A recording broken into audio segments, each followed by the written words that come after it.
शिवं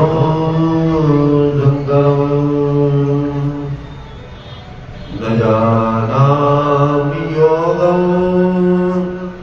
जपं नैव पूजा न तोऽहं सदा सर्वदा संतुभ्यं जराजन्म दुःखौ तातप्यमानं प्रभोपापन नमामि शंभो भवानी शंकरो वंदे श्रद्धा विश्वासरूपिणौ याभ्यां विना न पश्यन्ति सिद्धसान्तस्तमीश्वरम् वन्दे शिवं शान्तं जगन्नाथं वन्दे सं जगदीश्वरं वन्देऽहं पार्वतीनाथं शंकराय नमाम्यहम्। जय जय श्री गिरिजारमण, जय जय भूत महेश, यतियों के सर्वस्व प्रभो, जय जय भक्तन चित जोर। उमा कहूँ मैं अनुभव अपना, सत हरि भजन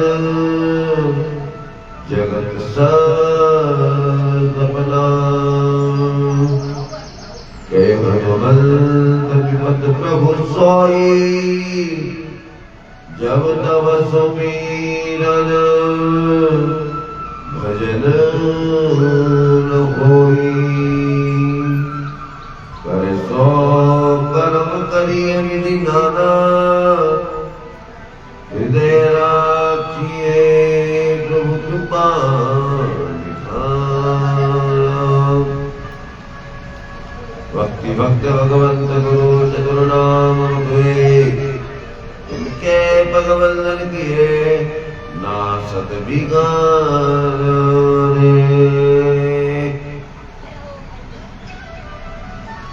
आइए उन कारण करना बना ले, भक्तवत्सल कल्पतरु कृपा सिंधु, भक्तवत्सल जगतपति उमापति भगवान विश्वपति विश्वनाथ भगवान के चरणों का वंदन करते हुए उनके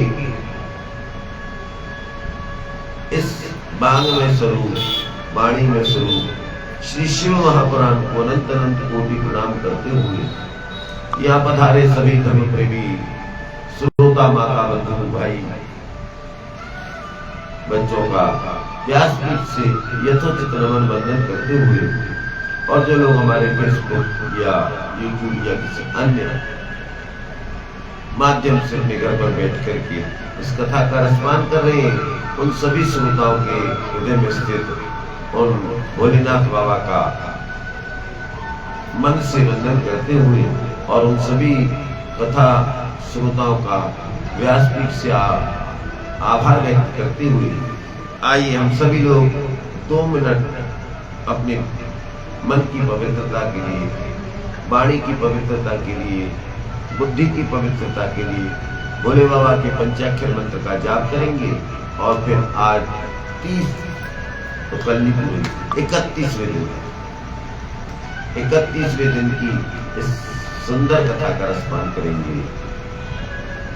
ओम नमः शिवाय, ओम नमः शिवाय, हर हर भोले नमः शिवाय, नमः शिवाय, ओम नमः शिवाय, हर हर भोले नमः शिवाय, नमः शिवाय, ओम नमः शिवाय, हरे हरे भोले नमः नमः शिवाय ओम नमः शिवाय नमः शिवाय नमः शिवाय ओम नमः शिवाय हरे हरे बोले नमः शिवाय नमः शिवाय ओम नमः हरे हरे बोले नमः शिवाय नमः शिवाय ओम नमः शिवाय हरे हरे बोले नमः शिवाय।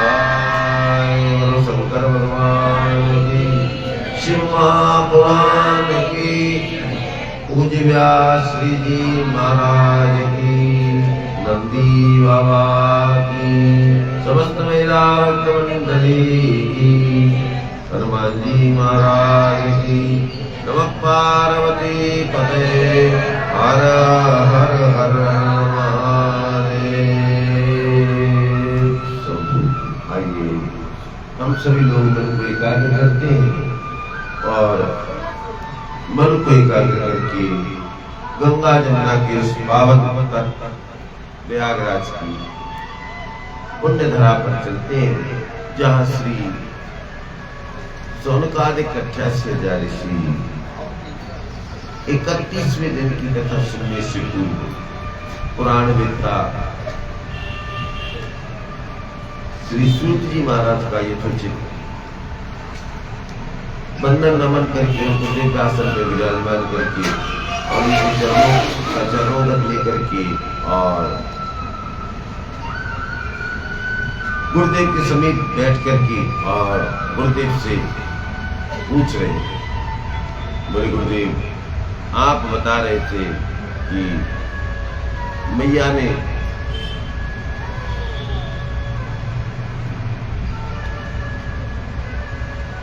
तीन रूप में तपस्या करी और गते काले उद्देश्य प्रवृत्तासु प्रजाति देशो संबोध संबद्धो बरातरो संभवो। और कल अपन ने पहले सुना कि मैया ने ही महाराज उन शुंभ निशुंभ इत्यादि राक्षसों को मारा और मैया ने पहले उमा रूप में बहुत तपस्या करी। एतावतेव किमर्थेन तीव्रम देवी कपः कृतम स्वच्छैव किम पर्याप्तम कीड़े तमादृशी। और उसके बाद ऋषि कहने लगे, बोले गुरुदेव आगे बताइए। तो बोले अब मैं तुमको जो है शिव और विश्व के संबंध में बताता हूं, क्या भगवान और संसार के संबंध में बात। चलो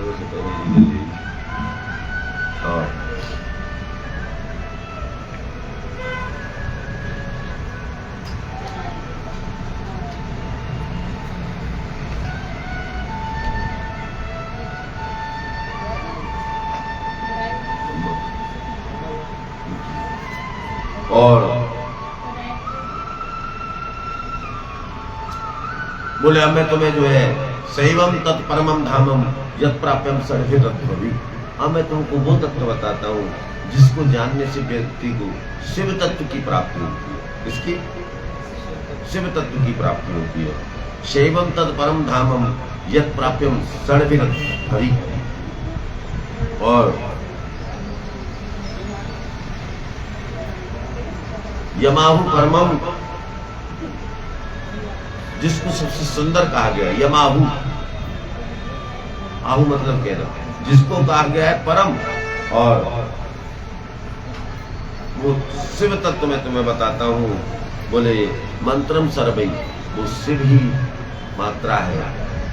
और पदरी व्याप्तम, वो ही महाराज पद रूप में व्याप्त है। वो ही सारे संसार की जड़ चेतन में व्याप्त है। वर्ण ही वर्णम समूहम च, और जो वर्ण और वर्णों का मेल समूह है और उसमें भी भोले बाबा व्याप्त है। और भोले बाबा के डमरू से ये सारे शब्द निकले। किससे निकले? कब? बोले गुरुदेव कब निकले? बोले एक बार भोले बाबा ने नृत्यावसाने नटराज राजो, भोले बाबा नचे और नचते नचते भोले बाबा ने डमरू बजाया। क्या बजाया? डमरू बजाया। उसमें महाराज 14 सूत्र निकले। 9 बार एक साइड बजाया और 6 बार एक साइड बजाया। 2 साइड होती है ना डमरू में, तो 9 बार।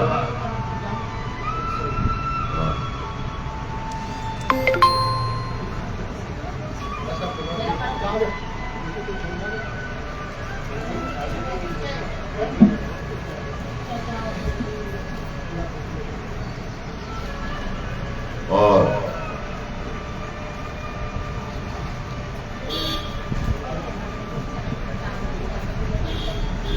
शैवं तत् परमं धामं तत् प्राप्यं षड्विधध्वरि व्यापका व्यापका शक्ति पंचतत्वा विशोधनम। और बोले क्या? बोले भोले बाबा ने नाच किया, नचते नचते भोले बाबा ने डमरू बजाया और डमरू में महाराज एक बार इधर और एक बार इधर, 9 बार इधर और 6 बार इधर, 14 सूत्र निकले। और वही वर्णात्मक भोले बाबा सारे संसार में अक्षर से मिटेगा। शिवो विष्णु मलिन सिंहद्यारंभसा सर्वाकृति विवेद पद्माक्रम्य हृदम श्रीकरेरपि। और वही भोले बाबा ने बोले क्या?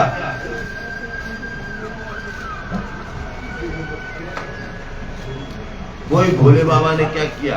बोले जब नरसिंह भगवान किसी के द्वारा शांत नहीं हुए तब भोले बाबा ने सरम रूप धारण करके, सरम कहते हैं शेर का, सरम कहते हैं शेर। कब शेर का रूप धारण किया? बोले जब भोले बाबा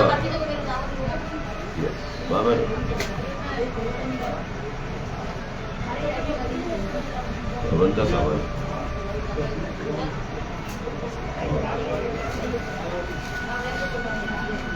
विष्णु मरी नृसिंह से आरंभसा सर्वी कीर्ति और विवेदा पद्मक्रम्यम। बोले वही भोले बाबा ही जो है जब नरसिंह बने, उनके क्रोध को शांत करने में किसी में सामर्थ्य नहीं रहा तो भोले बाबा ने सर्व रूप धारण करके और उनके क्रोध को शांत किया। और सर्वम से बोल गृहणंती न गृहणंती की तरह सब शिव जी महाराज बोले भोले बाबा सबका निग्रह, सब पर अनुग्रह करते हैं, किसी का भी निग्रह नहीं करते। भोले बाबा बोले सबका निग्रह करने वाले हैं। और जो निग्रह करने का दोष है वो भोले बाबा में नहीं है, जो निग्रह करने का दोष है। और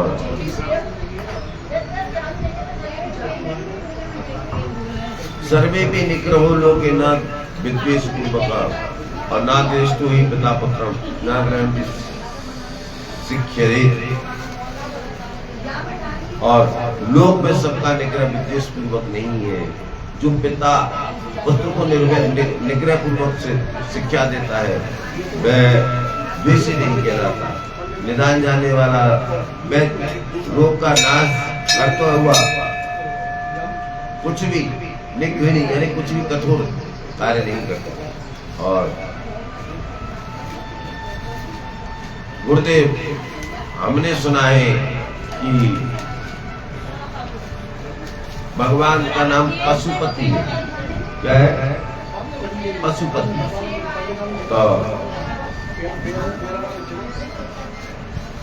वो पशुपति नाम वाले भगवान क्या करते हैं? बोले वो पशुपति नाम वाले भगवान मोक्ष को देने वाले, मोक्ष। और जो पशुपति नाथ की आराधना करता है वो परोक्ष को जान जाता है।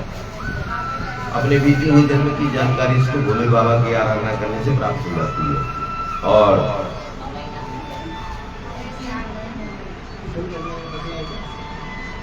बोले अब मैं तुम्हें पाशुपति योग का नाम बताता हूँ। पाशुपति योग क्या? पाशुपति योग। और इसी कहने लगे अब ये बात किसकी चल रही है? बोले पवन देव बता रहे ऋषियों। कौन बता रहे? वायु, वायु देव। और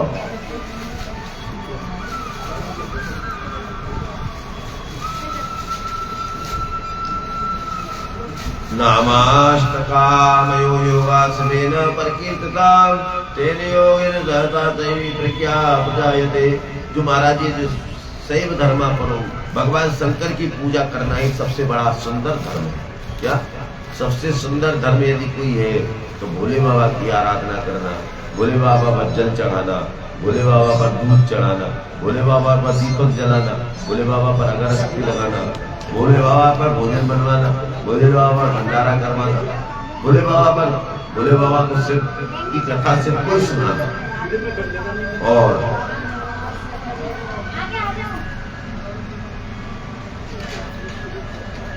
और वो भगवान के 8 नाम प्रसिद्ध है।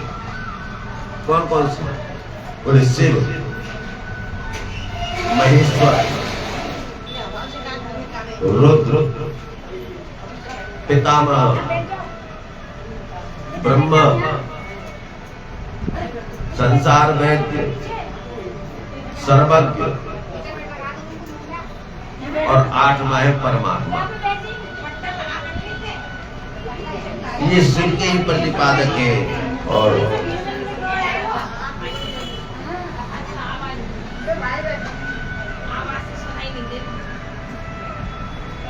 अत्यंत त्रेताम नामना पादाना आदि योगिता। और भोले बाबा ही संसार का योग खेम बहन करने वाले हैं। अच्छा गुरुदेव, तो अब आपने हमको जो है पशुपत योग तो बताया, हमने सुना है कि पाशुपत व्रत होता है।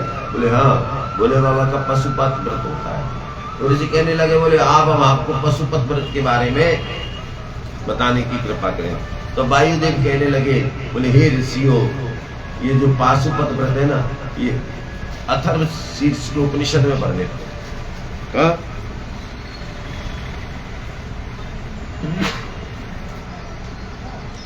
ये अथर्वशीर्ष उपनिषद में वर्णन है। और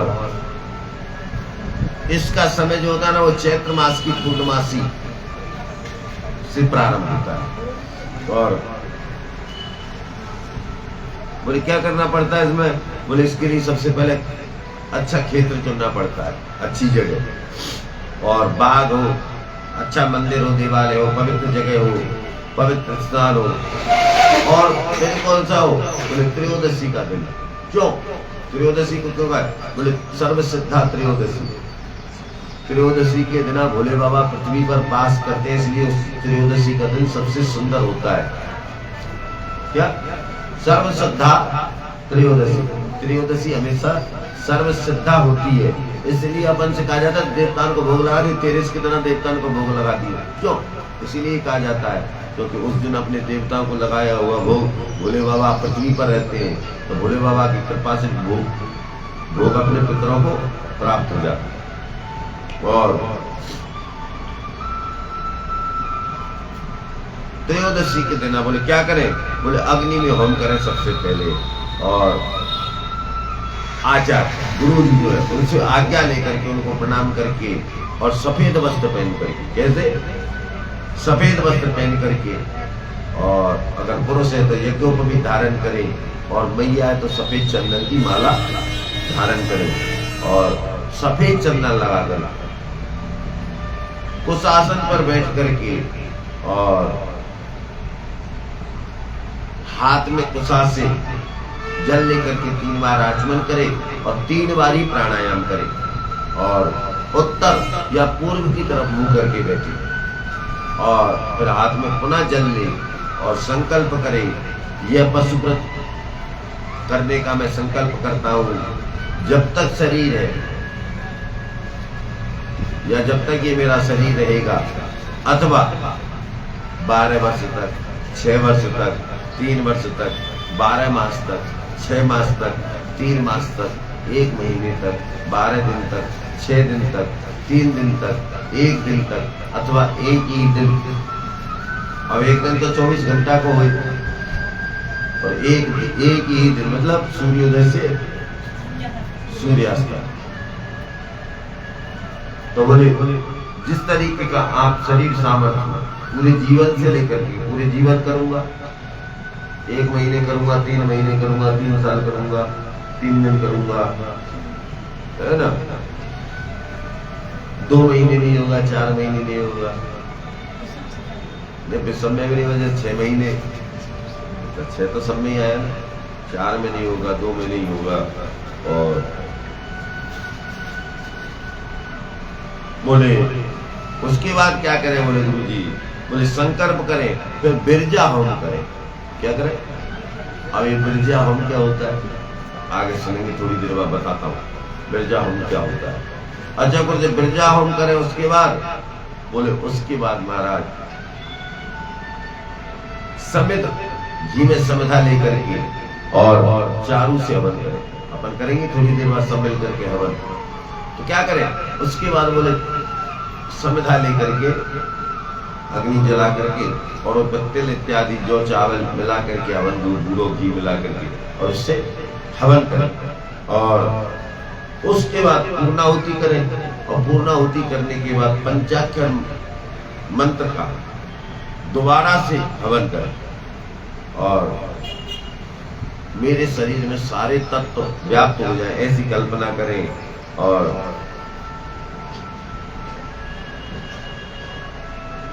वो कौन कौन से तत्व हैं? बोले त्वचादि, धातु, प्राणादि, वायु, मन, बुद्धि, अहंकार, ग्रहण और प्रकृति, पुरुष, राग, विद्या, कला, नियति, काल, माया और शुद्ध विद्या, महेश्वर और सदाशिव शक्ति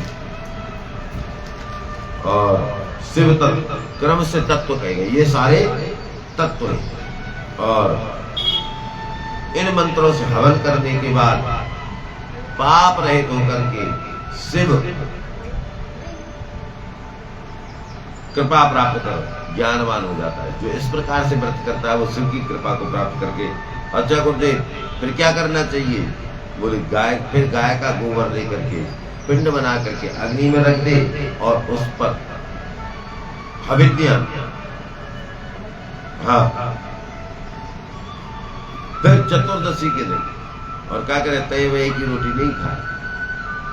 क्या करे? हाँ, तय वही की रोटी नहीं खानी है, कढ़ाई को नहीं खाना। क्या करना है? तो यही कह रहे हैं। तो बोले गाय के गोबर बना करके क्या करें? गाय के गोबर को पिंडा बना करके और बाकी आग बना, मतलब अपन क्या ऊपरा, अपन की भाषा में ऊपरा, और ऊपरा बना करके अग्नि में रख दे और उस पर आप भोजन बनाएं। और चतुर्दशी के दिन प्रातः काल दिन का कृत्य करें, जो करते आ रहे, पूजा पाठ, नहाना धोना इत्यादि करें और निराहार रह करके पर्व के दिन सब कृत्य करें। फिर होम करें और पीछे रुद्राग्नि को शांत करके भस्म धारण करें। क्या करें? जो हवन करो अपन ने उसकी भस्म पर लगाते हैं ना, तो उसमें से भस्म लेकर के और फिर जटाजूट क्या करें? या तो जटाजूट रहे या मुंडित रहे, केवल सिका मात्र धारण कर स्नान करें, लोक लज्जा त्याग करके दिगंबर हो जाए। और अथवा कसाय वस्त्र,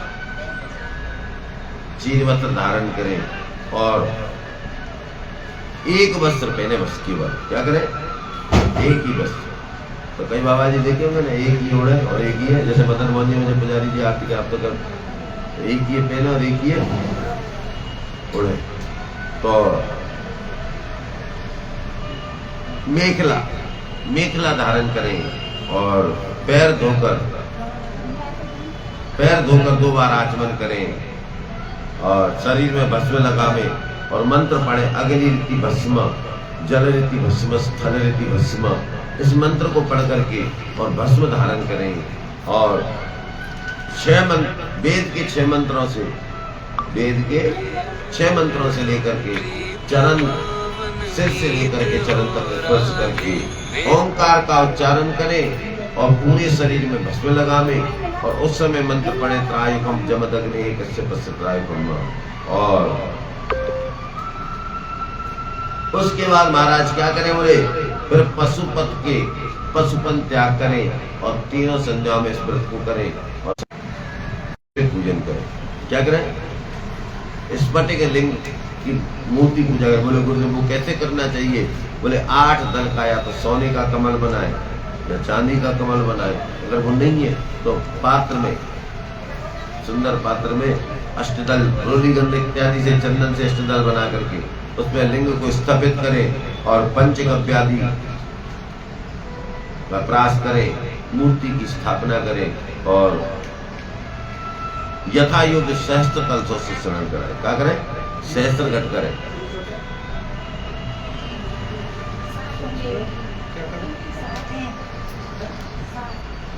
और अपनी इष्ट, और उसके बाद क्या करें? बोले क्रम से पूजन करें और महाराज पाद्य अर्घ आचमनी स्नान, गंध, धूप, दीप, नैवेद्य, कपूर, चंदन आदि, कुमकुम। अब देखो कौन कह रहा है कुमकुम? बोले बाबा को स्फटिक के लिंग पर कुमकुम अर्पण करें। क्या करें? और कुमकुम स्फटिक लिंग पर अर्पण करें और उसके बाद महाराज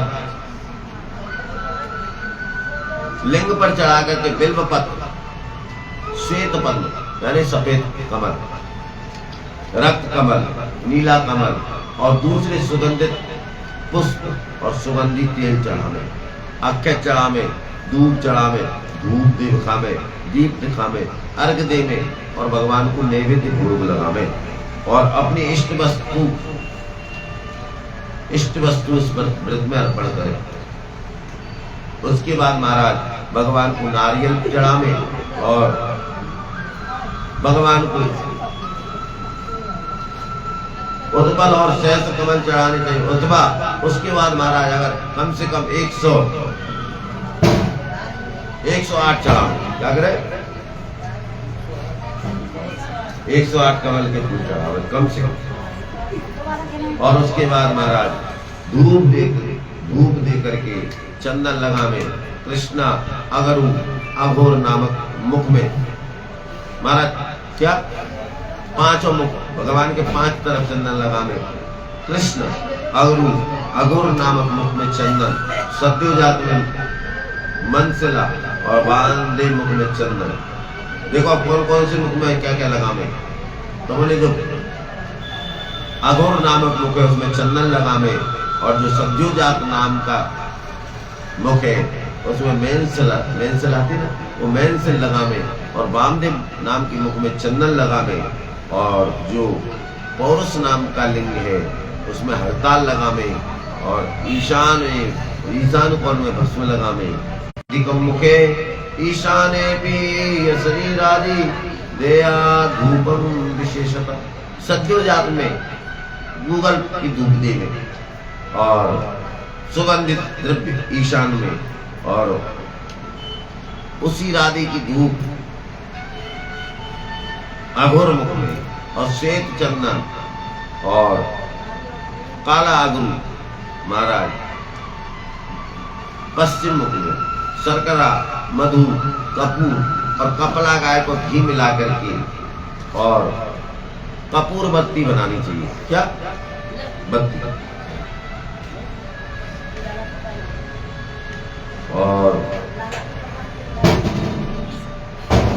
शर्करा, मधुकर, पूरा, कपिला, गोघृत तथा, देखो क्या कह रहे हैं? बोले शर्करा, मधुकर, पूरा, शर्करा, मधु, शर्करा और शर्करा, मधु, कपूर, कपिला, क्या शर्करा,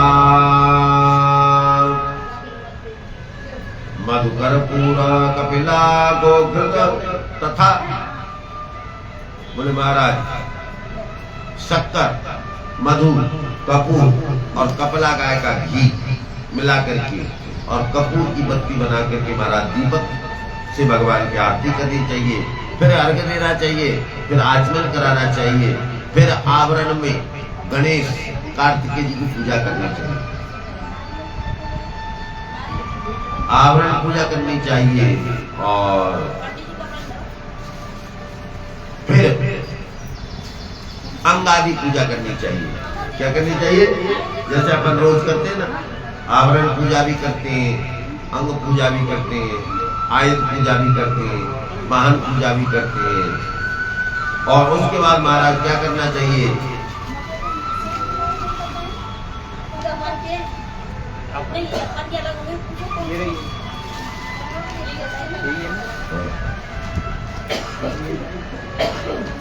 क्षेत्रपालाद गणाधर वेदैनाम्बरम।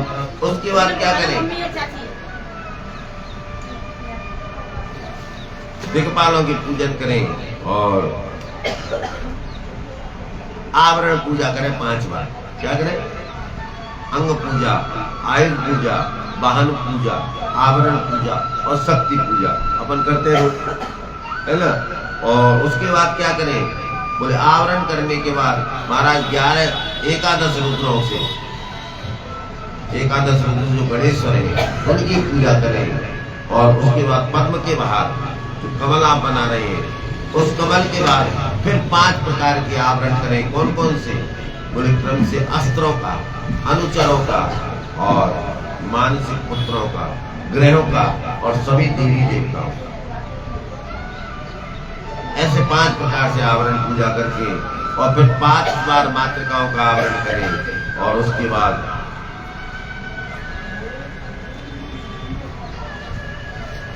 बोले रविवार आद्रा नक्षत्र के, बोले रविवार और आद्रा नक्षत्र के दिन अमावस्या, पूर्णमासी, अष्टमी और चतुर्दशी को, क्या जिस दिन रविवार पड़े, आद्रा नक्षत्र पड़े और संयोग से अमावस्या पड़ जाए, पूर्णमासी पड़ जाए, अष्टमी पड़ जाए या चतुर्दशी पड़ जाए तो उपवास करें। अगर शरीर में ताकत है तो, अगर शरीर में ताकत है तो बोले उपवास करें। और पाखंडी, पतित और रजस्वला और सूतकादी, जो सूतकादी अपवित्र है उनका मन से भी चिंतन न करें। उनका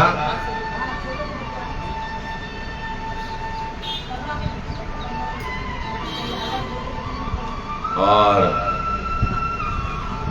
भस्मनादिगतर्वांगो। अष्टम्यम अगर है सके तो क्या करें?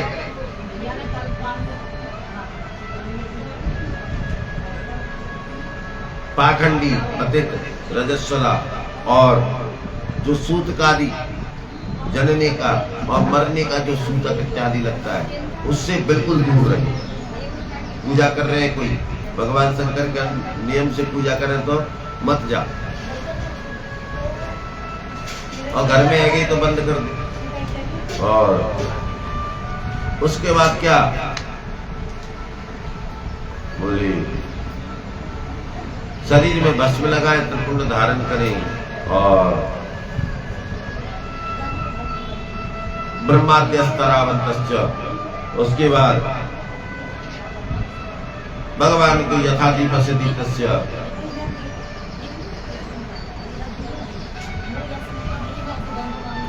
भगवान की यथोचित बंधन नमन करके और उनका पंचाक्षर मंत्र का जप करें। ओम नमः शिवाय, ओम नमः शिवाय, हर हर भोले नमः शिवाय। पूरे पंचाक्षर मंत्र का जप करके और लिंगम समतौज्यलिंगम तत्रपे निर्माल्यम मनोपोदे। और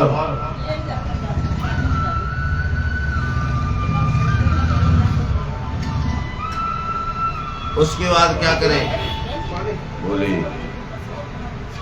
पंचाक्षर मंत्र का जप करके हुए फिर पंचाक्षर मंत्र से वेदी पर हवन करें। क्या करें? पंचाक्षर मंत्र से वेदी पर हवन करें। वेदी पर उपमन प्राणान और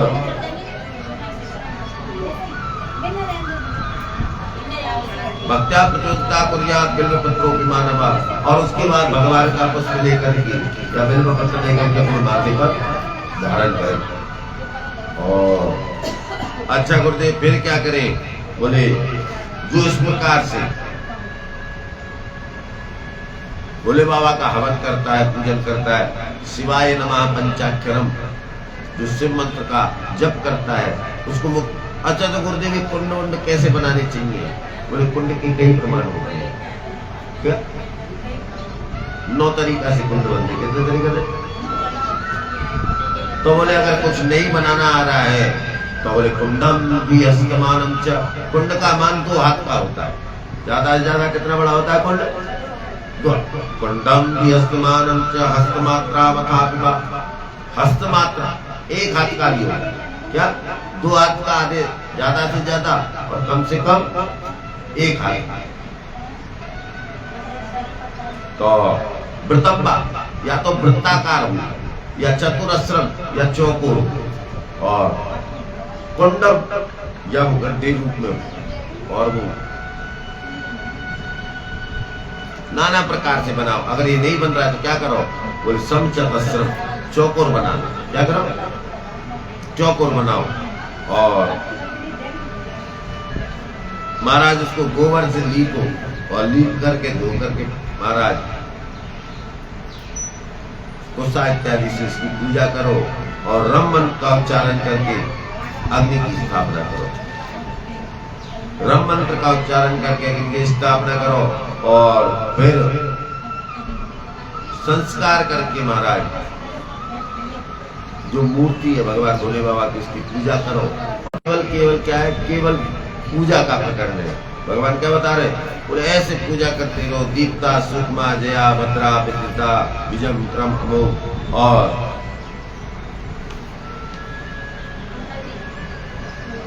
अब तो कर्णिकायाम प्रविश्येन ईशानां सकलं पुनः, और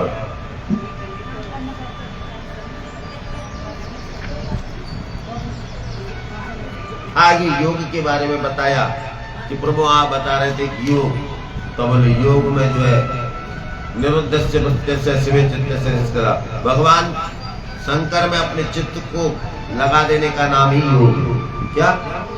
भगवान शंकर में अपनी बुद्धि को लगा देने का ही नाम योग है। और जिसमें आंतरिक वृत्तियां, क्या जिसमें अंदर की वृत्तियों को रोक करके और शिव में निश्चल चित्त को लगा दिया जाए, वही योग है। और वो योग 5 प्रकार का है। वो योग कितने प्रकार का है? बोले 5 प्रकार का है। बोले कौन कौन सा? बोले मंत्र योग, स्पर्श योग, भाव योग, अभाव योग और महायोग। अब मंत्र योग क्या है? बोले मंत्र के अभ्यास से, मंत्र के वाच्यार्थ गोचर होकर,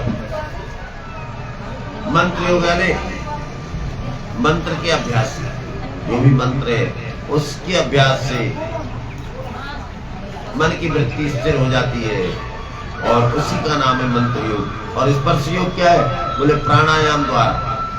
और भाव योग बोले मंत्र भी नहीं जानते और जप मात्र से, क्या राम राम राम राम राधे राधे ओम जय हनुमान सीताराम, नाम मात्र से ही महाराज भाव के साथ पूजा करने वाले को भाव योग कहा जाता है। और अभाव योग बोले जिस योग से सारा जगत तिरोहित रूप हो जाता है, वह अभाव योग कहलाता है। और महायोग बोले जो उपाधि रहित शिव के तत्व मात्र के चिंतन करने वाली मनोवृत्ति, जिसमें प्रपंच नहीं है, वो उपाधि संयोग कहलाया जाता है। और इस यज्ञ के भी 6 अंग होते हैं। योग के भी कितने अंग हैं? 6। बोले कौन कौन से? बोले आसन,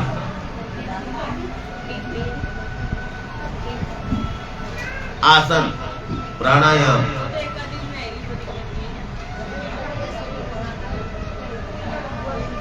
आसन, प्राणायाम, प्रत्याहार, धारणा, ध्यान और समाधि। समाधि अब यम किसे कहते हैं गोती? तो बोले यम का मतलब होता है हिंसा न करना, सत्य बोलना, चोरी न करना, ब्रह्मचर्य का पालन करना, परिग्रह करना, मतलब परिग्रह मतलब इकट्ठा ना करना, थोड़ा बहुत देते रहना, दान करना और दान न लेना। परिग्रह मतलब किसी के द्वारा दिया हुआ भी ना लेना, मतलब दान करना पर द्वारा किसी के द्वारा नहीं लेना। और दया, क्षमा, धारणा और परमित भोजन। क्या परमित भोजन मतलब समझिए? परमित मतलब अनुकूल भोजन जो शरीर को स्वस्थ रखता हो, परमित भोजन, और इसे यम कहते हैं। अच्छा गुरु जी,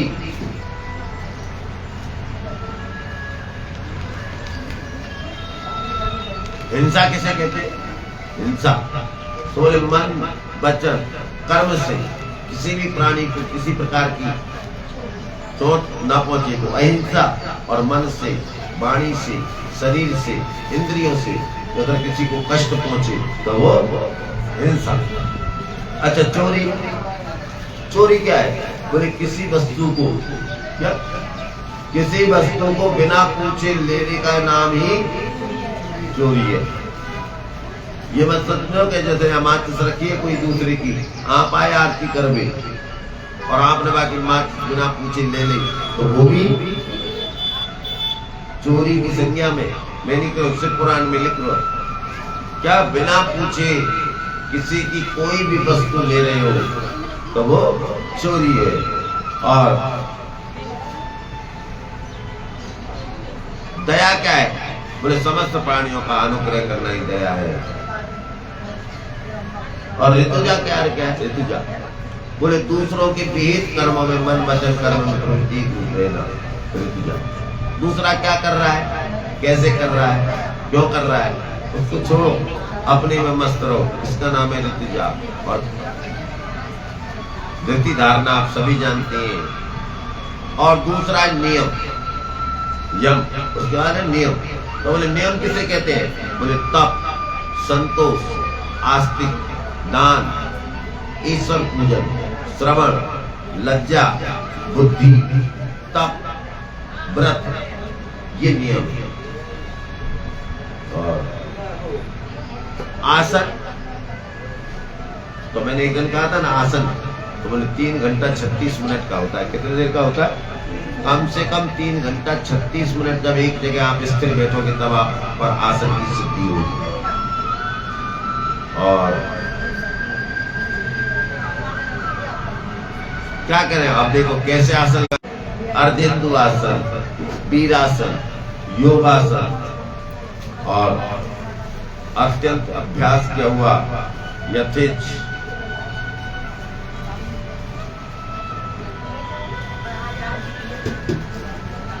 और जानो सीधा, मतलब जिस आसन में बैठना है आपको उसमें अपने महाराज चरण और तालुओं को सीधा करके बैठे और दाहिने चरण में बाएं उरु को स्थित करें और बाएं पैर को उरु की पृथ्वी में धरें। क्या बोले? आसन कैसे लगाए? सुखासन जैसे अपन बैठे ना वैसे, तो कैसे लगाना, कैसे बैठना है? बोले दाएं चरण को बाएं चरण पे रखना है, दाएं पैर को कहाँ रखना है? बाएं पैर पे रखना है, और बाएं पैर की जमीन पे रखना है। किस पे रखना है? जमीन पे रखना है। और बाएं पैर की उरु को पृथ्वी में धरें और इसी का नाम है वीरासन। क्या नाम है? वीरासन। और उसके बाद माना क्या करें?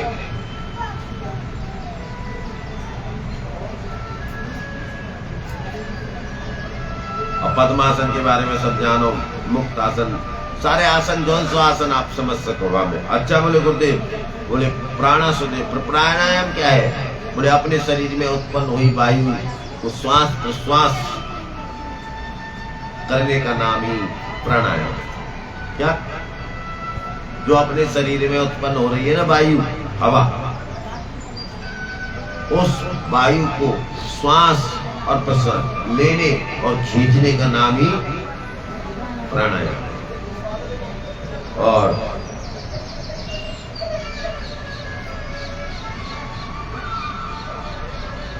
इसमें भी तीन है, मैंने बताया था, कुंभक, रेचक और पूरक, है ना। और तो मैंने उस दिन बताया था कुंभक, रेचक पहले नंबर का, और कुंभक और पूरक। पूरक मतलब पूर्ण, रेचक मतलब छोड़ना, और कुंभक मतलब लेना, इकट्ठा करना। और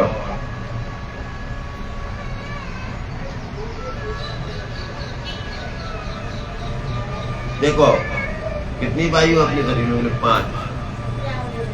जो बोले प्रयाण करता है उसको प्राण वायु कहते हैं। क्या करता है? प्रयाण। जिसके माध्यम से हमारा शरीर चल रहा है वो है प्राण वायु। और जो हम खा रहे हैं, जैसे पानी पी रहे हैं, तो यहाँ से जो नीचे ले जा रहा है, क्या? उसका नाम है महाराज अपान। और जो शरीर के अंगों में व्याप्त है वो है व्यांग। और जो मर्म स्थलों को उद्वेजित करता है, क्या? मर्म स्थलों को उद्वेजित करता है वो है उदान। और सभी अंगों को जो समान बना करके रखता है वो है सम।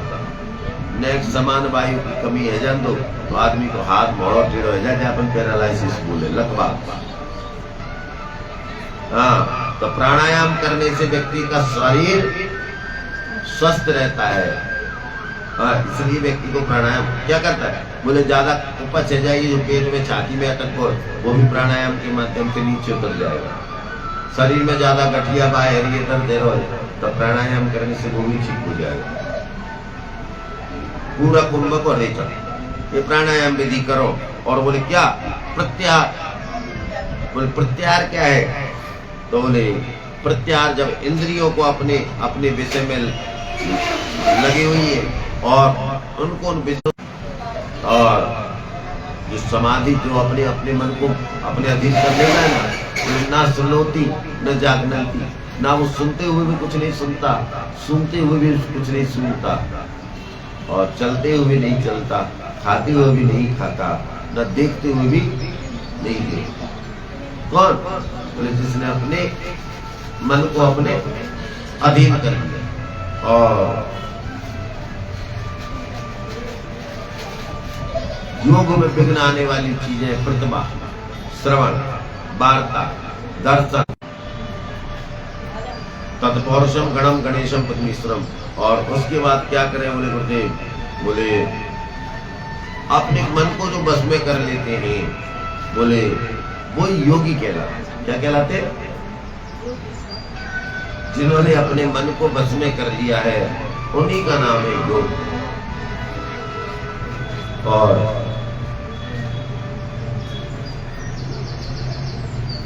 अच्छा गुरुदेव, तो जो योगी लोग होते हैं उनका क्या होता है?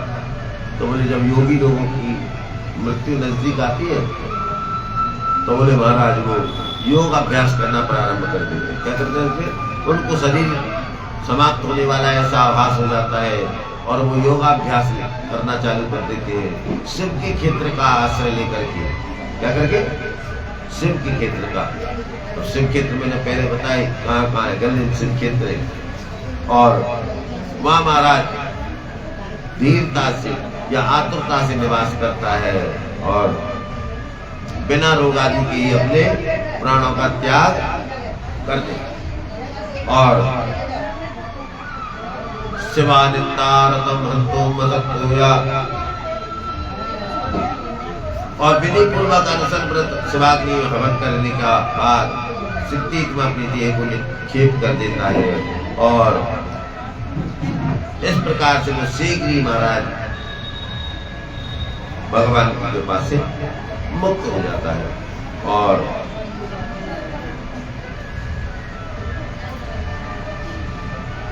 जो शिव और शिव भक्तों की आराधना करता है, क्या? जो उस पर योग नहीं जानता, जो जप नहीं जानता, तप नहीं जानता, जो केवल भगवान भोलेनाथ की पूजा करता है, और भोले बाबा का आराधना करता है। क्या करता है? भोले बाबा की आराधना करता है, उसी से उसका कल्याण हो जाता है। बोलो शंकर भगवान की जय। और श्री सूत जी महाराज कहने लगे, बोले इस प्रकार श्री वायु भगवान, तो बोले वायु भगवान गुरुदेव बताइए तो सही कि वो कैसे वायु भगवान बताइए तो सही वो क्यों आए ऋषियों के पास। तो बोले इनको ब्रह्मा जी ने भेजा। बोले क्यों? बोले एक बार नंदी बाबा ने सनक सनंदन सनातन सनत कुमार जी को श्राप दे दिया था ऊंट बनने, और इसीलिए महाराज नंदी बाबा को ब्रह्मा जी ने भेजा। और सूत जी महाराज कह रहे ऋषियों से, बोले ऋषियों, और ततो वाराणस्याम प्राप्या मुदिता सर्वेवती ततो तर महा। महाराज जब ऋषियों ने 1000 वर्ष का अपना यज्ञ पूर्ण कर लिया, क्या जब 1000 वर्ष की पूरी शिव महापुराण की कथा कितने वर्ष चली? अपन कह सके कि 1 महीना तो अपन की भी चली। ऋषियों ने कितने दिन सुनी? 1000 वर्ष। तो बोले गुरुदेव उसके बाद और ऋषियों का क्या हुआ? 1 वर्ष और वो 1000 वर्ष सुनी उन्होंने। बोले 1000 वर्ष की कथा को पूरा करने के बाद वो महाराज काशी में गए। कहाँ गए? काशी गए, और काशी में जाकर के महाराज उन्होंने विश्वनाथ भगवान का दर्शन किया, और वहां ऋषियों ने एक तेज देखा। क्या देखा? एक तेज देखा, और अभ्युत्थानादिकं युक्ता प्रबन्धन्ति निर्भया। और वो तेज में महाराज कुछ ऋषि समाहित हुए, मतलब वो तेज और ऋषियों को लेकर के समाहित हो गया। कुछ बच गए, लौट करके सूत जी महाराज के पास आए। क्या? सूत जी से पूछने लगे अभ्युत्थानादिकं, गुरुदेव वो क्या था, वो तेज क्या था जो आया? और तब व्यास जी कहने लगे श्री सूत जी महाराज, बोले वो तेज कोई और नहीं, बोले भोले बाबा स्वयं, क्या स्वयं तुमको लेने आए। और ऐसा कहकर के सभी भगवान शंकर की प्रार्थना करने लगे। और इधर श्री सूत जी महाराज ऋषियों से कहने लगे, बोले ऋषियों सुनो, अब मैं तुमको इस कथा का उपसंहार सुना। क्या सुनाता हूं? जो कथा अपन ने 7 दिन तक यहाँ सुनी, मतलब 1 महीने तक। क्या अब 7 दिन की ज्यादा करे तो आदत यही है कि अभी मुझे जो ही लग रहा है कि 7 दिन ही है तो। और 1 महीना अपन ने जो कथा श्रवण करी वो 24,000 श्लोकों का एक महान ग्रंथ है, जिसमें 7 संहिता। अभी जो अपन सुन रहे थे वो वायवी संहिता सुन रहे थे। कौन सी संहिता सुन रहे थे? वायु देवता ने ऋषियों के प्रश्नों का उत्तर दिया, और भगवान कृष्ण ने उपमन्यु से कहा, जब वो तपस्या करने गए तब भगवान शंकर के बारे में जो वृत्तांत सुना, पाशुपत सीखा, वो अपन ने अभी सुना। तो आइए श्री व्यास जी महाराज के शिष्य सूत जी महाराज कहने लगे, बोले हमने सबसे पहले जब कथा प्रारंभ करी ऋषियों, तो हमने सबसे पहले शिव महापुराण की महिमा का वर्णन सुना। उसके बाद हमने देवराज नाम के ब्राह्मण की मुक्ति की कथा सुनी। फिर उसके बाद महाराज वो चंचुला नाम की वैश्या थी, उसको महाराज वैराग्य हो गया, और वो महाराज शिव क्षेत्र में पहुंच करके और किसी ब्राह्मण के द्वारा शिव कथा को सुन करके, और वो चंचुला की सदगति हो गई। इस कथा को अपन ने सुना। फिर ऋषियों ने प्रश्न किए, 4 प्रश्न अपन ने सुने उस दिन, प्रश्न किए, और मुनि ने उनका प्रश्नों का उत्तर दिया। और उसके बाद अपन ने लिंग की महिमा का वर्णन सुना। भोले बाबा कैसे प्रकट हुए, भोले बाबा कब प्रकट हुए। तो ब्रह्मा जी और विष्णु जी की वाद विवाद हो गया, उन दोनों में घमासान युद्ध हो गया तो भोले बाबा उन दोनों के युद्ध को शांत करने के लिए लिंग रूप में प्रकट हुई, ये कथा सुनी। और फिर उसके बाद देवताओं ने कैलाश यात्रा का वर्णन किया और उसके बाद भोले बाबा ने महाराज क्या ब्रह्मा जी द्वारा विष्णु जी द्वारा भोले बाबा का पूजन किया गया और जिस दिन पूजन किया उस दिन उसी का नाम शिवरात्रि पड़ा। और फिर भोले बाबा ने पंचाक्षर मंत्र का वर्णन इनको सुनाया, ये कथा अपन ने सुनी। फिर शिव क्षेत्र का वर्णन सुना, इसका वर्णन सुना, शिव क्षेत्र का वर्णन सुना। और उसके बाद महाराज अपन ने सदाचार वर्णन सुना, फिर सृष्टि उपाख्यान सुना और नारद जी की तपस्या का वर्णन सुना, नारद जी के मोह की कथा सुनी, नारद जी के अभिमान की कथा सुनी और नारद जी को भगवान विष्णु ने जो उपदेश दिया वो कथा सुनी। और नारद जी ने जो बंदर बनकर के लीला करी उस कथा को अपन ने सुना। और नारद जी द्वारा भगवान विष्णु को श्राप दिया गया और जो तो भगवान शंकर के गण थे उनको श्राप दिया गया, उसकी कथा सुनी। और उसके बाद अपन ने बिंदुक नाम के ब्राह्मण की कथा सुनी और फिर अपन ने शिव महापुराण के श्रवण की विधि सुनी। और फिर अपन ने अग्नि यज्ञ, देव यज्ञ, भूत यज्ञ, ब्रह्म यज्ञ इत्यादि की कथा सुनी। उसके बाद अपन ने पार्थिव पूजन, क्या पार्थिव पूजन की कथा भी सुनी और भगवान की कृपा से आप मैया के सहयोग से यहाँ अपन ने सुंदर पार्थिव पूजा भी करी। बहुत आनंद आया आप सहयोग, सबके सहयोग से उस दिन रात्रि को। और अच्छा सुंदर कार्यक्रम पार्थिव भगवान की पूजा का यहाँ रहा। और उसके बाद अपन ने महाराज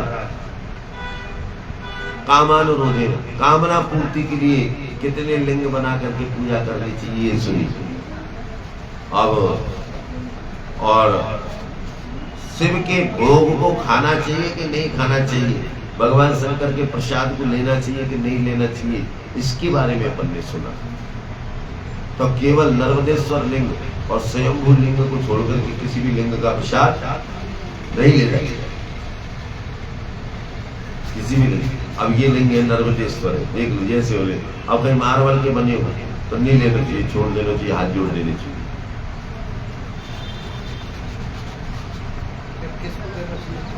तो राधे राधे किसको देना, उसके अधिकारी होते हैं, नाथ बाबा वगैरह अपने आप ले जाते हैं, उसके जो अधिकारी है वो लोग ले जाते हैं। क्यों नहीं पता चलता है, सब पता चलता है। हाँ तो बस ऐसे ही होते हैं, नर्मदेश्वर हमेशा ऐसे ही होते हैं, सब जगह जहाँ होंगे नर्मदेश्वर ऐसे ही होंगे। पूरे हिंदुस्तान में कहीं चले जाओगे तो नर्मदेश्वर होंगे, और पत्थर के होंगे तो अलग ही दिखेंगे। पत्थर के बने होंगे तो उनका नहीं लेना चाहिए, जैसे अपन की वहाँ बना हुआ है, सीमेंट के बने हुए तो नहीं लेना चाहिए। हाँ गंगा किनारे का सीमेंट के लिए, गोवर्धन में कई जगह सीमेंट के बना के रखती है, या अपन गोबर को मिट्टी को बना रहे तब भी। पर वही भगवान शंकर कहते हैं कि लिंग का प्रसाद ग्रहण करने से आदमी जैसे कीचड़ में गिर जाए और पानी लेने से साफ हो जाता है, क्या ऐसे भोले बाबा के प्रसाद लेने से पवित्र हो जाता है। पर वो किसका, बोले नर्मदेश्वर।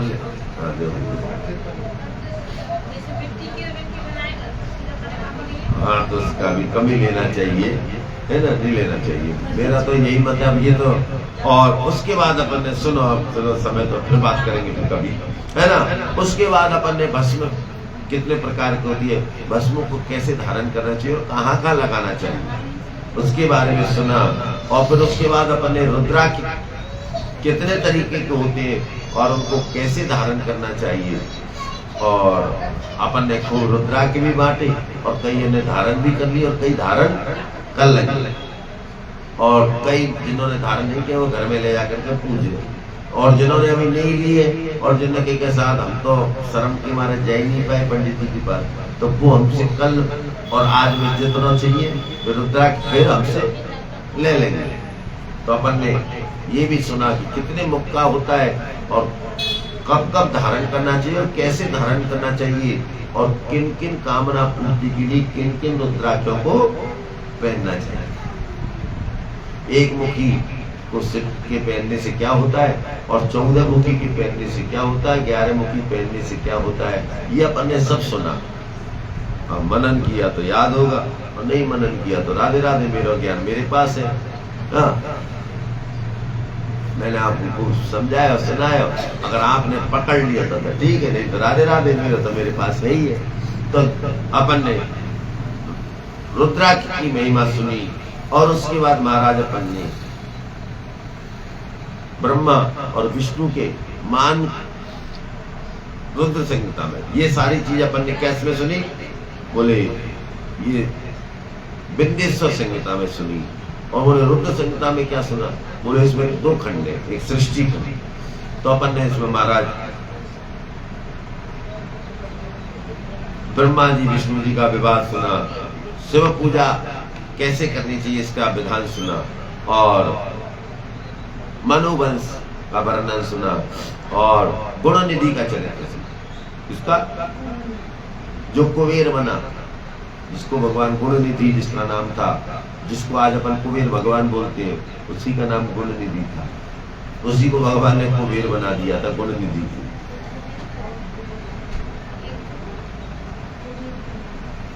और दे दो, कोई नहीं, और रह गए तो इनको इन्हें दे दो भैया प्रसाद में, जो रह गई है इनको दे दो कोई। और क्या, और बोले अरुंधति। उसके बाद क्या, बोले अपन ने महाराज गुणनिधि का चरित्र सुना, जिसको भगवान ने कुबेर बनाया। और फिर अपन ने भगवान कुबेर और भगवान शंकर की मित्रता का वर्णन सुना, कि भगवान शंकर और कुबेर में मित्रता कैसे हुई। और उसके बाद अपन ने पंचानन मुख का वर्णन सुना, और उसके बाद संक्षेप में अपन ने सती चरित्र सुना, काम देव कैसे प्रकट हुए इसकी कथा सुनी, और कामदेव को कैसे साप लगा, कामदेव को भस्म होने का साप किसने दिया था, वो कथा सुनी। तो ब्रह्मा जी ने क्रुद्ध होकर के इनको श्राप दे दिए, तो अपन ने कथा सुनी। और काम को भगवान ने कब जलाया इसकी कथा अपन ने सुनी, काम का विवाह कब हुआ इसकी कथा अपन ने सुनी। और फिर अपन ने संध्या का चरित्र सुना, और संध्या ने जो भगवान, अब ये संध्या कौन सी, बोले वो सूर्य की पत्नी संध्या नहीं, ये ब्रह्मा जी के शरीर से प्रकट हुई थी कामदेव के साथ, जिसको देख करके अपन कहते हैं ना ब्रह्मा जी सरस्वती पर मोहित हो गए थे। स्त्री का नाम सरस्वती नहीं था, उसका नाम संध्या था। क्या था, संध्या।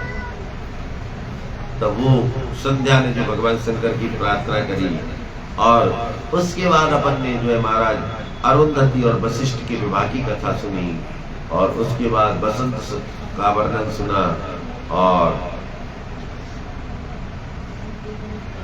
ब्रह्मा विष्णु आदि का संवाद सुना, और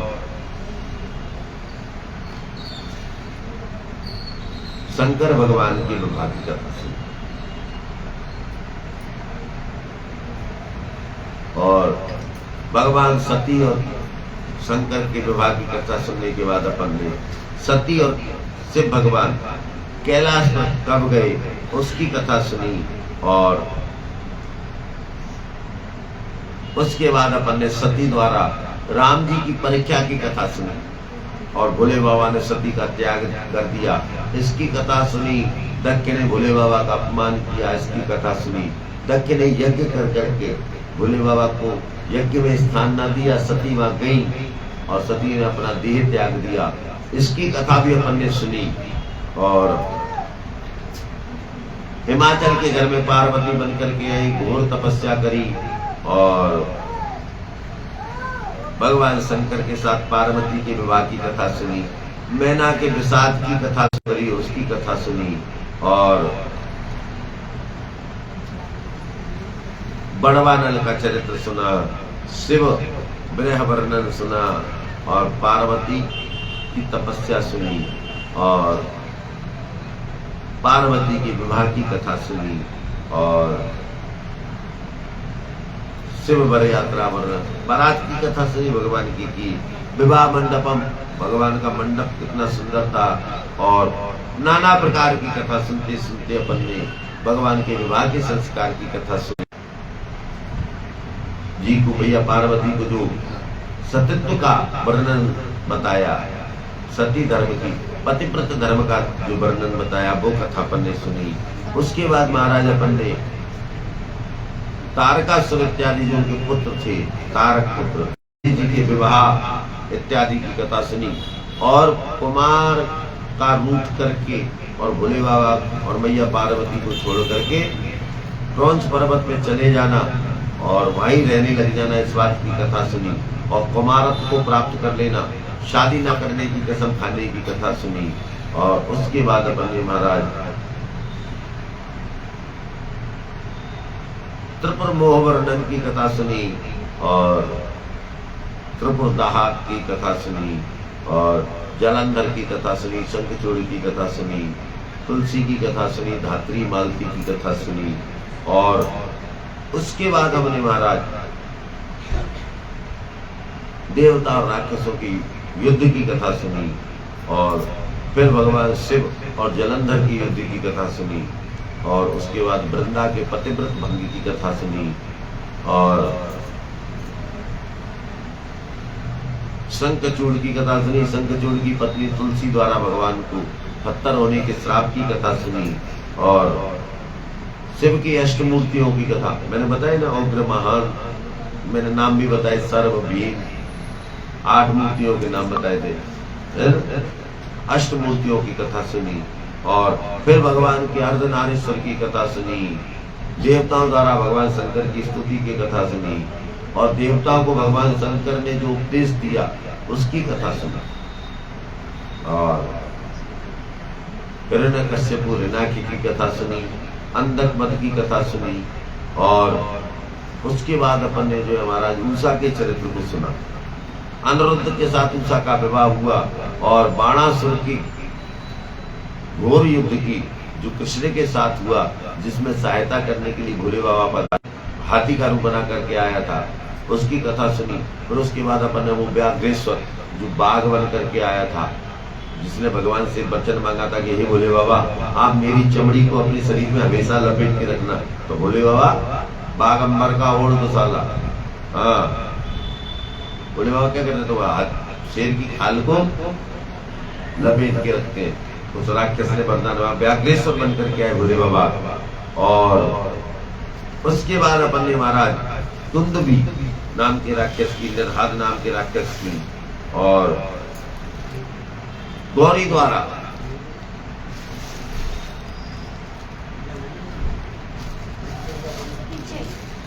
और गौरी के द्वारा बिला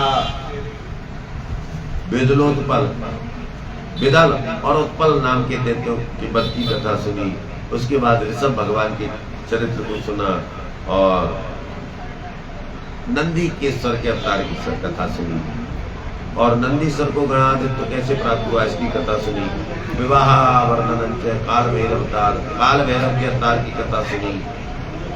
भगवान ने शार्दूल अवतार कब रखा, शार्दूल अवतार क्या बने भगवान, सिंह शार्दूल, देखे ना सिंह शार्दूल। और भगवान ने उसके बाद महाराज सर्वावतार रखा और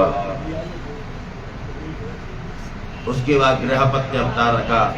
और बोले नाना प्रकार की कथा सुनते हुए अपन ने 12 ज्योतिर्लिंगों की कथा सुनी। काय की कथा सुनी, 12 ज्योतिर्लिंगों की कथा सुनी।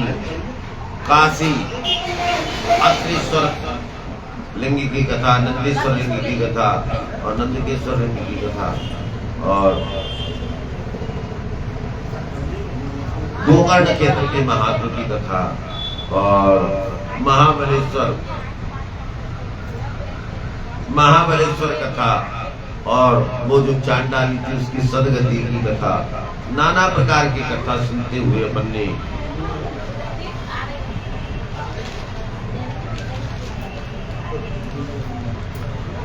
पंचमी उमा संहिता में महाराज शिव भक्ति का निरूपण सुना और महापातक, पाप भेद, नरक भेद, नरक की यातनाओं का वर्णन, अन्नदान, तपस्या दान, तपस्या का महत्व, पुराण का महत्व, दान का महत्व और पाप के प्रायश्चित का निरूपण।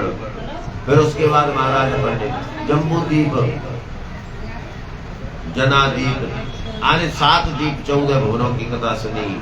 और उसके बाद महाराज स्त्री के स्वभाव का वर्णन जो नारद जी को पंचचूड़ा ने सुनाया था, और मृत्यु के काल का वर्णन, छाया पुरुष के ज्ञान का वर्णन, और पितृ श्राद्ध और भीष्म का प्रसंग अपन ने सुना। और व्यास जी के जन्म की कथा सुनी, और व्यास जी द्वारा काशी में जाकर के मध्यमेश्वर नाम के लिंग की आराधना करके और वेदों को रचने की, पुराणों को रचने की जो शक्ति प्राप्त करी उसकी कथा सुनी। और उसके बाद अपन ने लिंग पूजा का विधान सुना और वामदेव सूक्त का विधान सुना। और आगे ऋषि कहने लगे, बोले अपन ने उसके बाद वायवी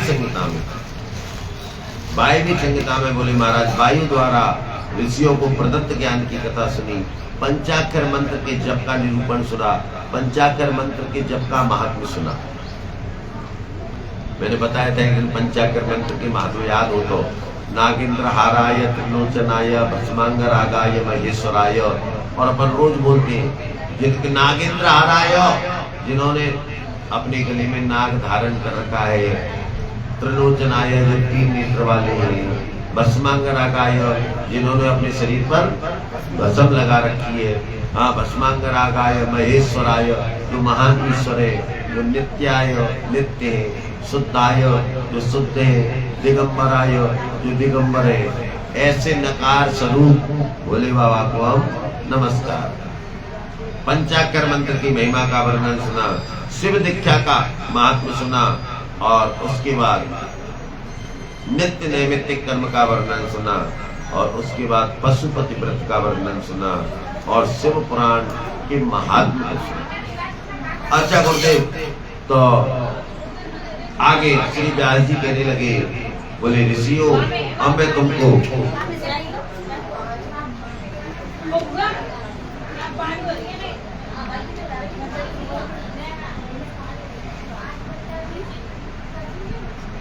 और अमृतास्वा भवेल बाबू और श्री व्यास जी महाराज के शिष्य श्री सूत जी महाराज कहने लगे, बोले एतत् शिव पुराण में समाप्तम हितमादरात, हे ऋषियों मैंने ये शिव पुराण तुमको शुरू से लेकर कर और अंत तक, एतच्च पुराण में समाप्तम हितमादरात, मैंने तुम्हारे कल्याण के लिए इस शिव महापुराण को शुरू से लेकर के और अंत तक तुमको श्रवण करवाया। पठितव्यम प्रयत्नेन, इसलिए हे ऋषियों तुम क्या करो, बोले प्रयत्न पूर्वक इसको पढ़ो, और श्रोतव्यम च तथैव च, पढ़ो भी सुनो, और इसको कभी भी नास्तिक व्यक्ति को मत।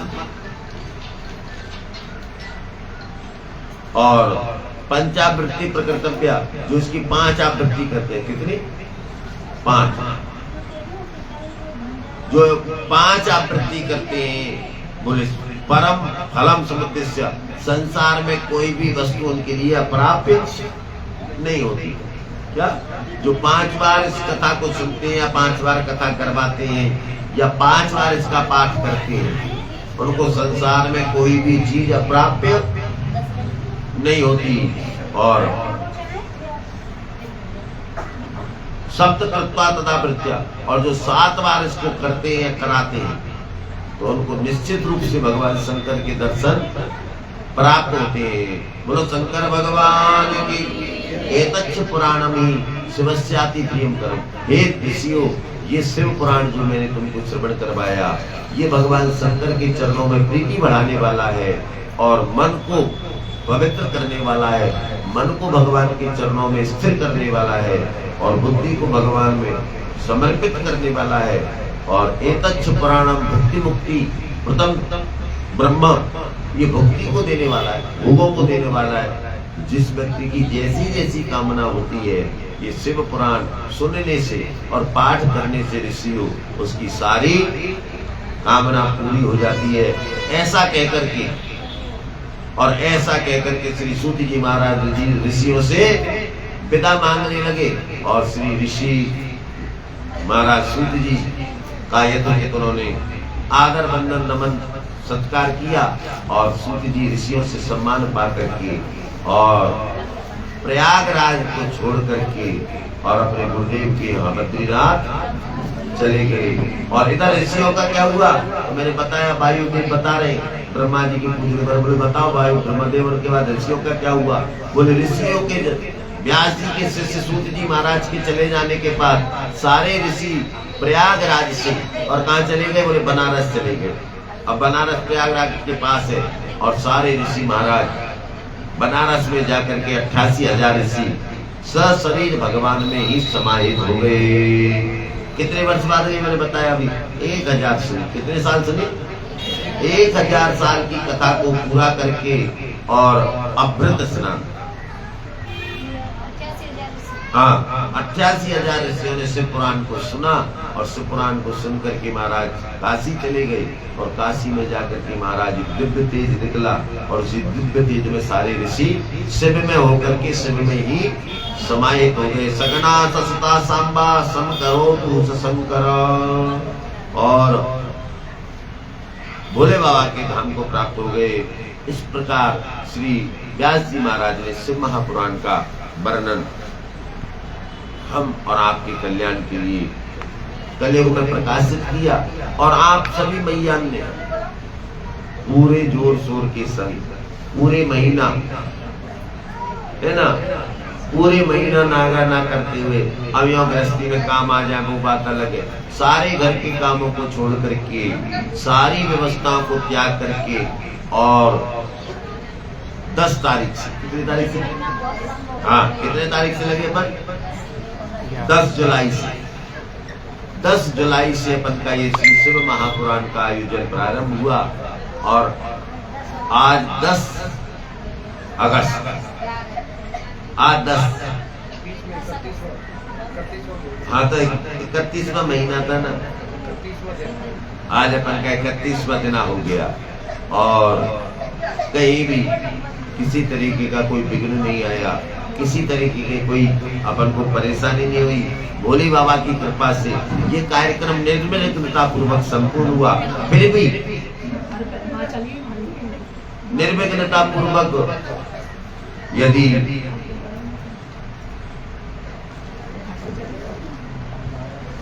और यदि किसी को भी इस कार्यक्रम के तहत किसी का बोलना, किसी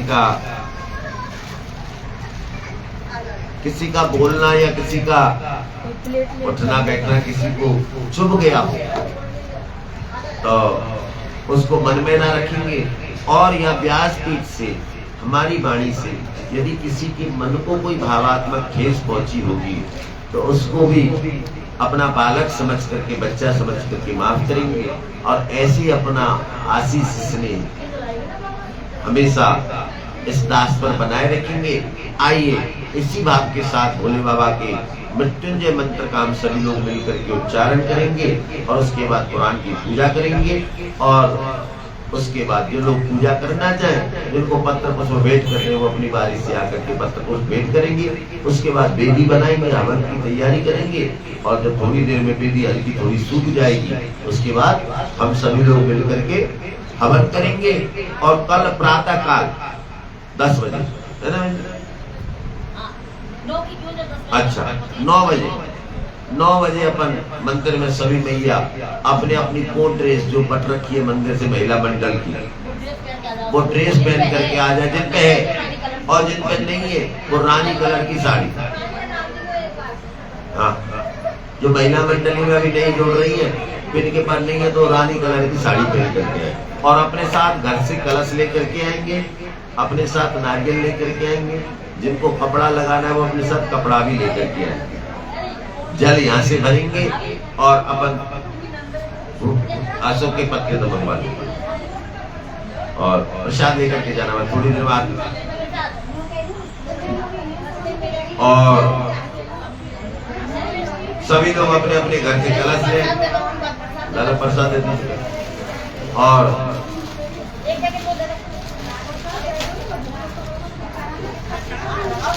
और बोले कल अपन सभी मिलकर के कलश यात्रा करेंगे 9 बजे से और 11 बजे तक। 11 बजे अपन आएंगे बारी बारी से, जो भैया कलश में आएंगी भैया अपना इंतजार करेंगे, क्योंकि थोड़ा जल चढ़ाने में टाइम लगेगा। धीरे धीरे जो अपन यात्रा में जल लेकर के आएंगे कलश में, गंगा जमुना जी को पूजन करके उसी को गंगा जल मान करके उसी को भगवान भोले बाबा पर अपन अभिषेक करेंगे। हाँ, मंदिर से निकालेंगे और मंदिर से अपने गुलाब बाग में अपने घूम के, और हमारे सभी गुलाब बाग वाले क्या जो भी गुलाब बाग वाले हैं है ना, जो हाँ नारियल अपना ले जाएंगे, फिर वापस साथ ले जाएंगे, जो लाएंगे वो अपना साथ ले जाएंगे। हाँ भाई, अपना कलश सजा करके लाना, भगवान पे जल चढ़ाना और अपना कलश नारियल जो कुछ ला रही है वो वापस ले जाना। हाँ, अपना सजा करके लाए कलश नारियल, नहीं घर तक सजा यहाँ लेंगे। और भोजन के लिए देखो गुलाब बाग वाले तो अपन के सब है ना सब। गुलाब बाग का तो जितना भी एरिया है वो सब और चूल से है।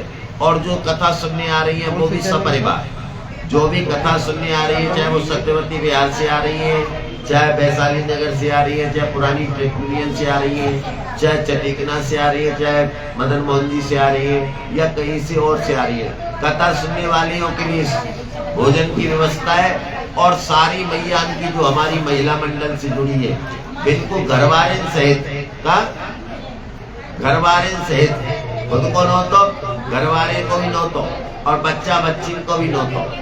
और घर में कल चूल्हा नहीं जले, वो चूल्हे की हड़ताल, चूल्हा जलवा बंद, और काम करो, दोनों टाइम भोजन करो, खूब चकांचक। हाँ, वो पुआ खीर और साग चकांचक भंडारे में सहियो करियो, क्योंकि खूब बड़ा भंडारा करेंगे भगवान की कृपा से हमारी भैया के। हाँ, खूब चकांचक खाते, क्योंकि और मैया तो क्या नहीं कर सकती, मैया क्या ना कर सकती है ना, तो मैया तो सब कुछ कर सकती है। तो अब सब मिल करके अपन कल को कलश यात्रा निकालेंगे, भोले बाबा पर वो कावड़ यात्रा जो लाएंगे अपन उसका जल चढ़ाएंगे, और जल चढ़ा करके और घर नहीं जाएंगे, सीधे भोजन व्यवस्था में लगेंगे और सबको भोजन पवाएंगे और भोजन पाएंगे। और उसके बाद जब सारा भोजन प्रसाद हो जाएगा तो अपन सभी मिलकर के और पुराण का विसर्जन करेंगे। आइए और 2 मिनट भगवान का नाम संकीर्तन करते हैं।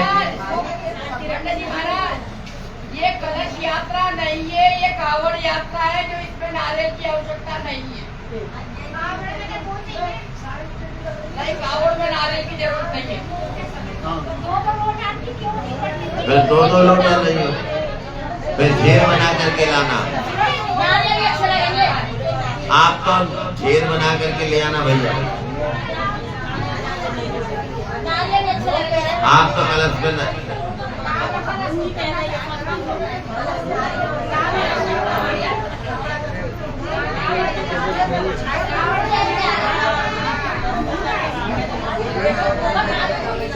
और राधे श्याम नमः शिवाय, नमः शिवाय, हर हर भोले, नमः शिवाय, नमः शिवाय, नमः शिवाय, हर हर भोले, नमः शिवाय, नमः शिवाय, हर हर भोले, नमः शिवाय।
आइए अब सभी मिलकर के पहले भगवान कुरान की पूजा करेंगे और पूजा करने के बाद जिन भैया को भगवान पे पत्र पुष्प चढ़ाने वो धीरे धीरे आएंगे, अपने पत्र पुष्प चढ़ाएंगे, अपनी जगह पे जाके खड़े हो जाएंगे। उसके बाद आरती करेंगे, प्रसाद लेकर के आप सभी अपने अपने घर जाएंगे और घर से हवन सामग्री में तिल, चावल, जौ, पूरा पंचमेवा जिनके घर में वो पंचमेवा मिला लाएंगे, बादाम काजू रखे हो तो, और नहीं हो तो तिल, चावल, जौ, घी, पूरा मिला करके ले आएंगे। हवन सामग्री ले आएंगे और आइए सभी मिलकर के अपन कुरान का पूजन करेंगे। और आ जाओ भैया, हमारी महिला मंडल की सभी भैया आ जाओ, मेन जो हत्ते सब भैया आ जाओ, महिला मंडल वाली हमारी। और हालाला सब बोल गए तो संकल्प करो।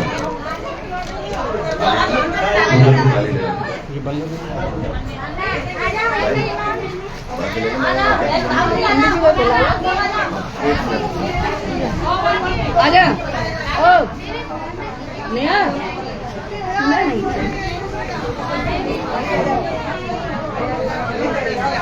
बंद कर दो लाइव फिर लाइव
नीचे बैठ कर लो दादा।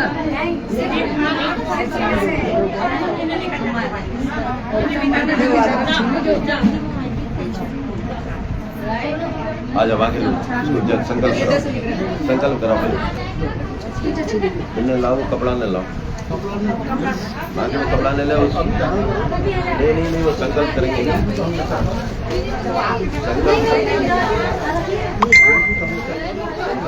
संकल्प खाली बात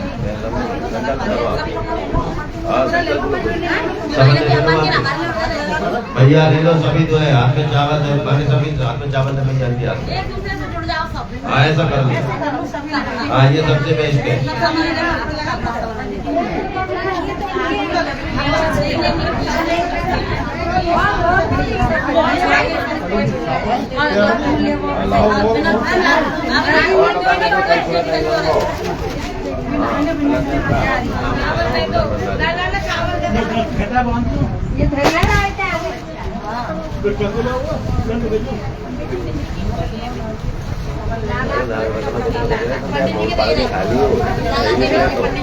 सही इसमें से थोड़ा सा हिस्सा काट के मार देना, तुमको रखना भी कुछ नहीं करना है। और वो चांदी उसको रख लेना, और इस तरह जैसे दूध पीने का मन करे और वो चांदी का सिक्का फिर अपने अच्छा थोड़ी बहुत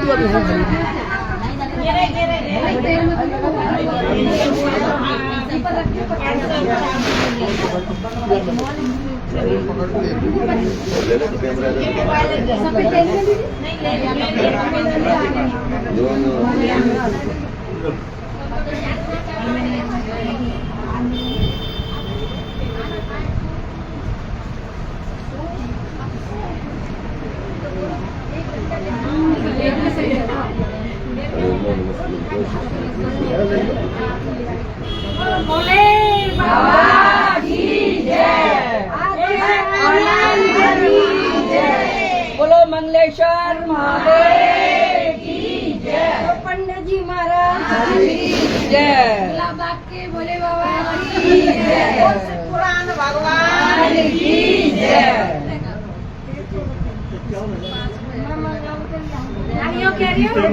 भगवान सुन ले। एक और छोटी सी गाड़ी आ जाएगी। मर्जी हो जाए भोले बाबा की। हाँ। ये सुन लेगा तो सब बच गए। नहीं एक सबके एक संग आरती बता कभी लोग के तुम लोग सब बता देंगे पीछे पीछे बोल देंगे। वो तो सबका इकट्ठा ही है। हाथ में इनको दो, मैया को इनको दोनों चार लगाओ, सभी नहीं चार लगा लो। हरिओम विष्णु हरिओम विष्णु हरिओम विष्णु ऐसा 3 बार जब और सभी लोग हरिओम विष्णु हरिओम विष्णु हरिओम विष्णु पीछे बैठी वाली आ जाओ ना। हाँ कलिया मत दियो कि मौके नहीं गई मौके नहीं गई। सब आ जाओ जरा पूजा में आगे लो। नहीं आएगा कछु नहीं आएगा रे आ जा तू आ गया। हरि ओम हरि ओम विष्णु हरि ओम विष्णु हरि ओम विष्णु ऐसा 3 बार बोल लो सभी लोग। हरि ओम विष्णु हरि ओम विष्णु हरि ओम विष्णु जल विष्णु गले विष्णु विष्णु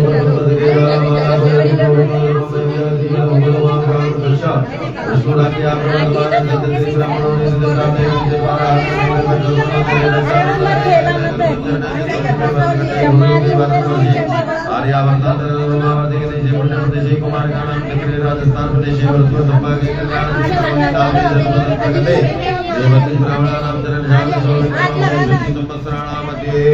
सिद्धार्थ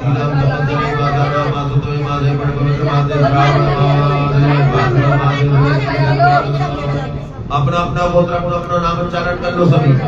अमुक अमुक गोत्रोत्पन्न अमुक अमुक नाम अपना गोत्र नाम उच्चारण कर लो। अमुक गोत्रोत्पन्न नाम हम बोलते जा सोहम स परिवारोहम अखिल कुटुंबोहम बंधु बांधव इष्ट मित्र सहितोहम सकल कामना सिद्ध्यर्थम सकल मनोरथ सिद्ध्यर्थम। यदि कोई कामना है तो उसका भी उच्चारण कर लो। मैं सबके लिए भोले बाबा से प्रार्थना करूंगा कि भोले बाबा सब भक्तन की मैया की प्रार्थना पूरी करना। हाँ सकल मनोरथ सकल मनोकामना शीघ्र अति शीघ्र सिद्धि अर्थम भारद्वाज गोत्रोत्पन्ने देवेंद्र नामने ब्राह्मणाय कृत मास पर्यंत शिव पुराण वाचन कर्मणि सांगता सिद्ध्यर्थम श्रद्धा सहित समस्त महिला भक्त मंडली द्वारा 1 सहस्त्र उपरि 50 रूप्यकाणि श्रीफल वस्त्र सहित ब्राह्मणाय व्यासाय श्रद्धा सहित अहम संकल्पम करिष्ये। हरि ओम जागृतो दोरवलेत देवल्लतो देवेतो रंगमंजोदिकांजोदरे कल्लवे मनः शिव संकल्पमस्तु। देखो भैया मैया और भगत मंडली की तरफ से 51,000 रुपया कितने 51,000 रुपया की भेंट से महापुराण भगवान के लिए समस्त महिला भक्त मंडली की। और वस्त्र की तो कमी नहीं है। सुनो हाँ इसमें 15 सेठ जी के 15 रेंजर साहब के और 21 महिला। बहुत बढ़िया था।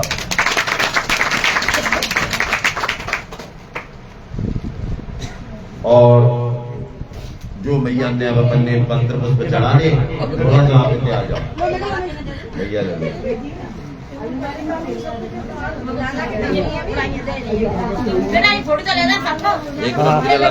सबका ले लो इधर आते जाओगे माँ के ले बाकी पहले दो माला और रखी फिर तोड़ देंगे ना। माला उधर है वो माला ले लो सबकी बना ले ऐसे करके सबकी बना बात पूरी महिला बन गई।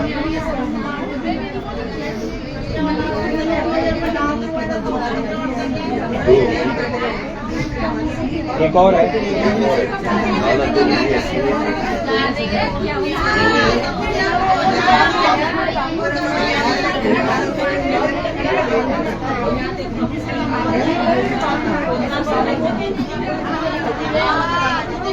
लो भैया एक सवन किसी बहन जी को, ठीक है, एक सवन किसी महिला मंडली की थी हमारी बहन जी को, और एक ये आप रोज पूजा कर रहे हो ये पैरा दो भैया मेरी बहन जी को, हमारी बहन जी को जो है सब मिल के पैरा दो।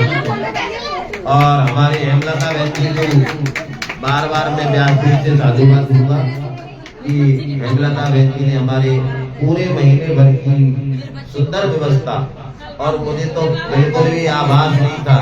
परसों मुझे पता चला जब हलवाई की बात चल रही थी कि महाराज 2500-1500-1800 जितने आदमी है कि उतनी का भोजन भंडारा, तो मैंने तो यह समझी मैंने जय हो बहन जी। एक बार जोरदार ताली हमारी बहन जी के लिए। और इनके सहयोग से ये सारा कार्यक्रम अब कल की देखो इनकी ये और मैं भगवान से प्रार्थना कर जिनकी जो जो भी मनोकामना मैं बिल्कुल मैं सबके लिए अभी मंत्र पढ़ूं, सबकी मैं सारी मैं सबके लिए अभी प्रार्थना करूंगा लास्ट में आरती करने के बाद, और सभी मिलकर के प्रार्थना करेंगे अपनी अपनी कामना के लिए। चिंता न करें, मैंने वो संकल्प बोल दिया है, सबसे बुलवा भी दिया है। पर बहन जी का विशेष सहयोग मंदिर के लिए आप सभी के लिए साधुवाद। और यदि कोई मुझसे कई बालक यहाँ रो जाता है, इससे कोई त्रुटि हुई हो तो उसे अपना बालक समझ करके माफ करिएगा। आइए, और जो लोग अपनी पूजा अर्चना पत्र को चढ़ाना चाहते हैं वो धीरे धीरे अपनी बारी बारी का इंतजार करें और आकर के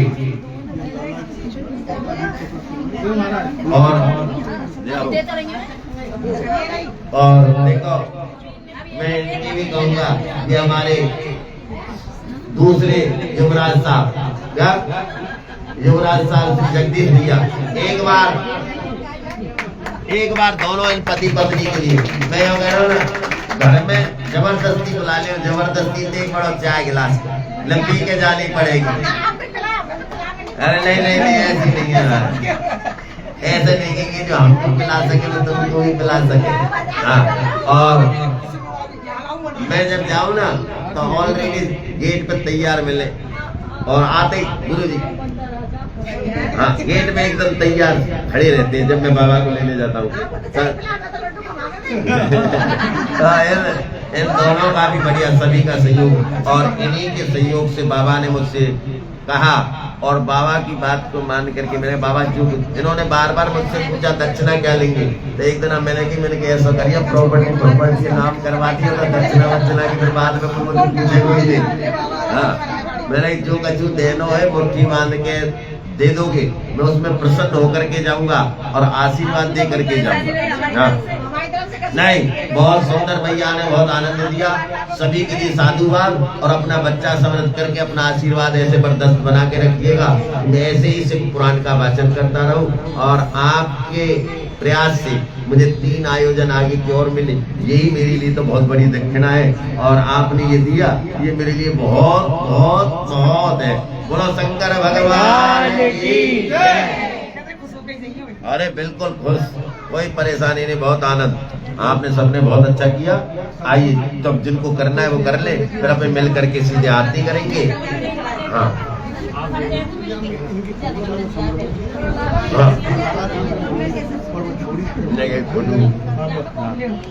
ले बाबा के हम चलिए गए, आओ गर्मी की वजह चलिए ले लो।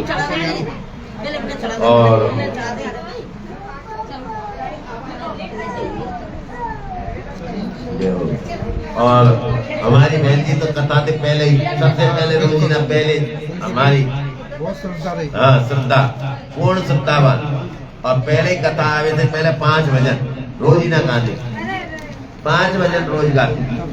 और आप सभी की सामग्री ला करके हमारे साथ समझे सबने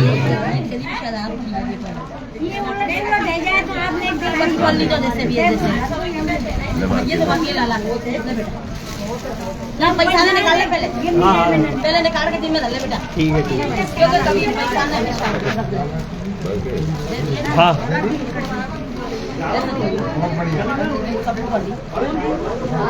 और सभी के सहयोग से सुंदर एवं सफल आयोजन ये एक लिफाफा आयो बुढ़िया वो ये लिफाफा नहीं ये लिफाफे गुप्त में दे क्योंकि कोई मत की चीज मत फीका मत करो के साथ राधे राधे। और अभी आरती करेंगे मिलकर के और फिर सभी लोग हवन करेंगे और सभी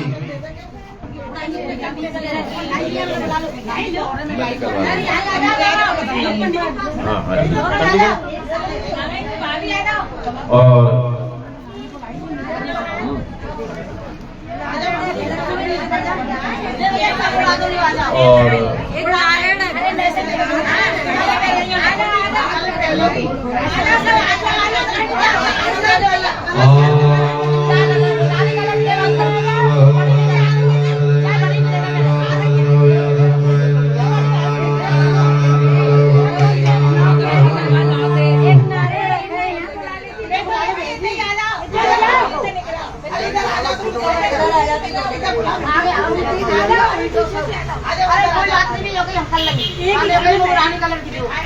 मंगलम